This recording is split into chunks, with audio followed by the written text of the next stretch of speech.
Today's move is a side lunge.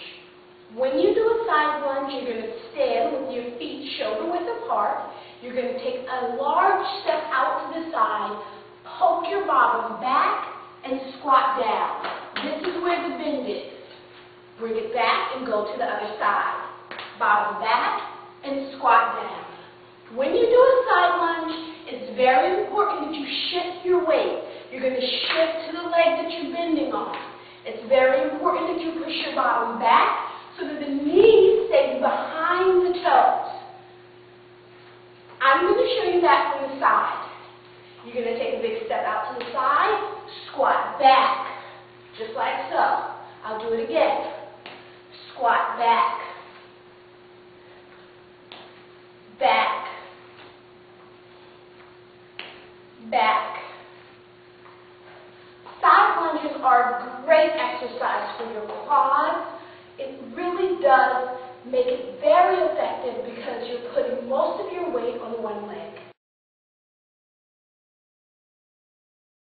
Okay, we're going to start off with a bicep press. A bicep press is when you add bicep curls to a shoulder press. So you're working all of your arms, your biceps and your shoulders, right? So what we do is we bicep curl up to the shoulder level and then we press straight up in the air, right?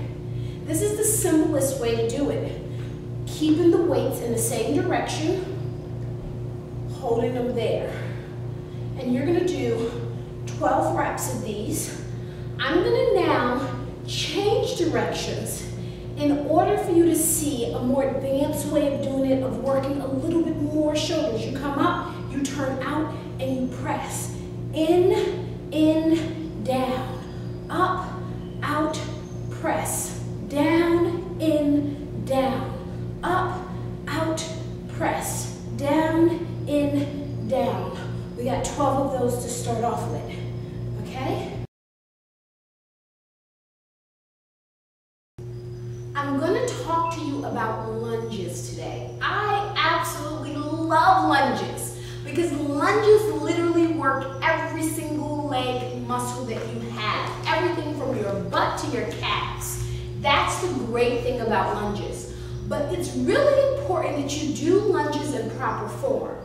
I'm going to show you a couple of different ways to do it, and I'm going to start from the top. So, if you've never done a lunge, or you have any physical limitations, or not a lot of muscle strength, particularly for older people, then you want to try to start off with a stationary supported lunge. I'm going to grab my chair.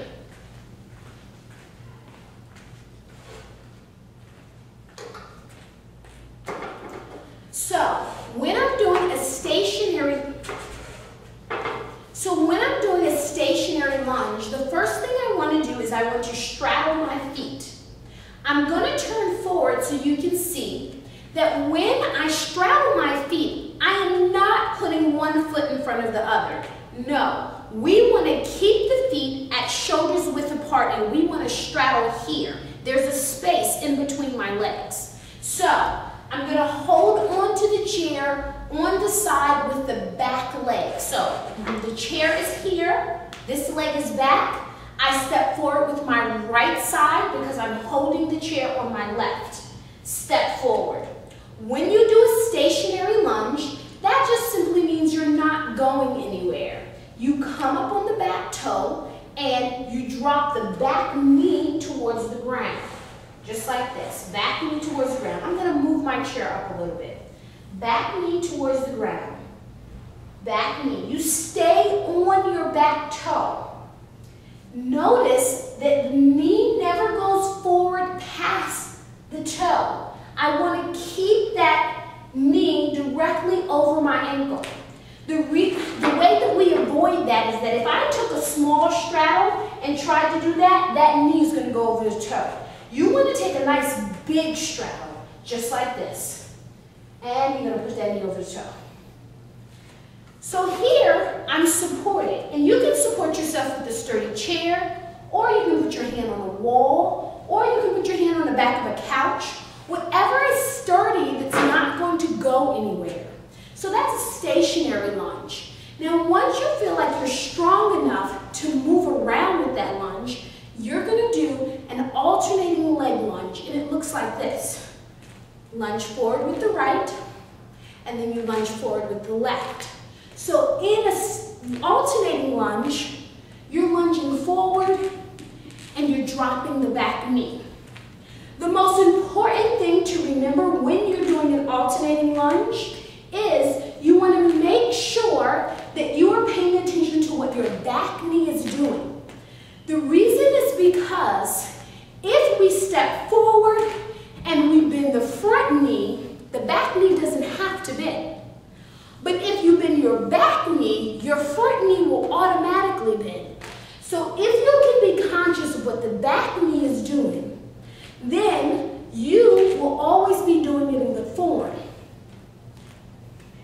There's a second thing that I really would like for women to be conscious of.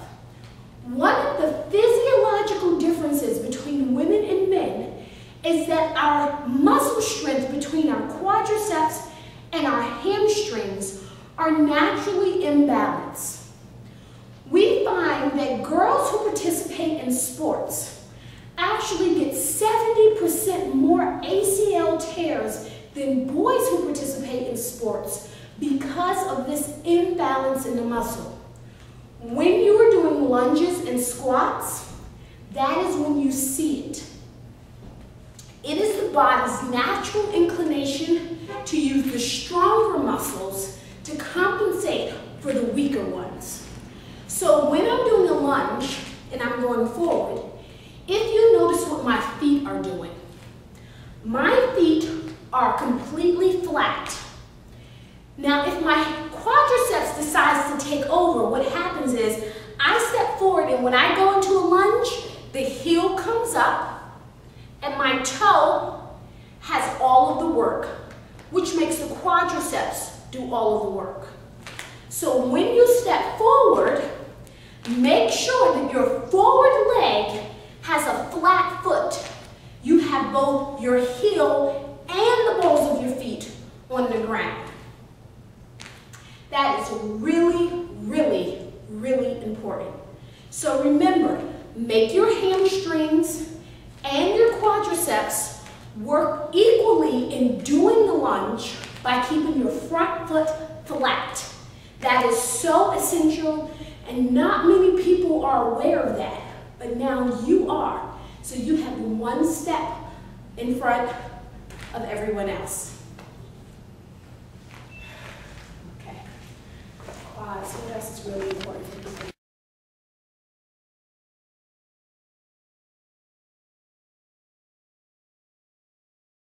Now, your next exercise is a side raise. So what you're going to do is you're going to put those weights in front of you.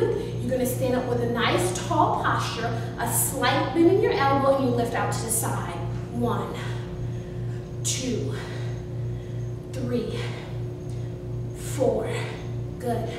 5, 6, 7, 8, 9, 10. Next thing you're going to do is you're going to take those weights, you're going to suck in your abs nice and tight because we're going to bend over now. You're going to have a slight bend in your knees and then bend at the waist. Next thing you're going to do is you're going to take both of your elbows, bring them to your side, and you're going to kick back. 1, 2, 3, 4, 5, 6, 7, 8, 9, 10, 11, 12. Very nice. Now that I have these, I'm going to get all the way on the floor. We're going to go for push-ups. Push-ups is a great way to round off the entire routine.